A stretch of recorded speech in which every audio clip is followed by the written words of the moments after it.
Le terrain de la Malcombe qui accueillait d'abord l'élite féminine pour cette deuxième journée de cyclocross à Besançon. La course pour le titre de champion de France déjà remportée 4 fois par une franc-comtoise. Une Bisontine motivée comme jamais pour conquérir un nouveau titre devant tous ses fans. Caroline Mani qui prend les commandes de la course dès les premières minutes, alors qu'une autre franc-comtoise tout autant attendue à domicile perd tout espoir de podium dès le premier tour de circuit. Juliette Labousse, malchanceuse, pendant que le talent de Caroline Mani conduit la championne vers une des plus belles réussites de sa carrière. Ici, à domicile, enfin voilà, j'habite à 1 kilomètre, il y a la famille, les copains, et voilà, je suis née ici, je suis quand même bisontine, licenciée à l'amicale cycliste bisontine, du comité, donc c'est super, c'est vraiment un beau maillot. Des milliers de spectateurs malgré le temps pourri du week-end le plus important de l'hiver pour les coureurs français.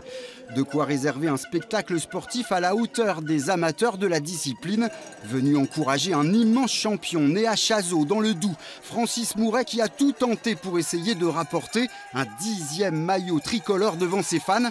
Mais un certain Clément Venturini en avait décidé autrement. Le jeune coureur qui rendait un bel hommage à son modèle après sa victoire. Francis, comme je disais, c'est celui qui m'a fait aimer le cyclocross. Quand je suis arrivé, j'avais les yeux qui pétayaient quand on arrive en équipe de France. Voilà, c'était Francis Mouret. Sa carrière est exemplaire. Je lui souhaite bon courage et rendre au cyclocross tout ce qu'il lui a apporté. Ce serait génial.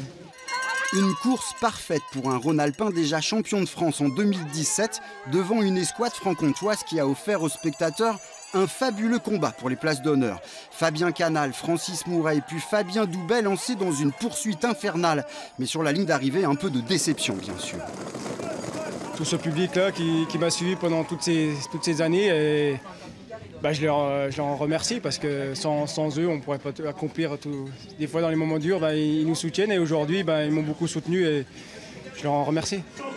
L'histoire d'un week-end de cyclisme à Besançon qui retiendra forcément l'image de cette grande championne, les bras levés sous les acclamations de plusieurs milliers de spectateurs. Dans le top 10 au championnat du monde, et c'est maintenant...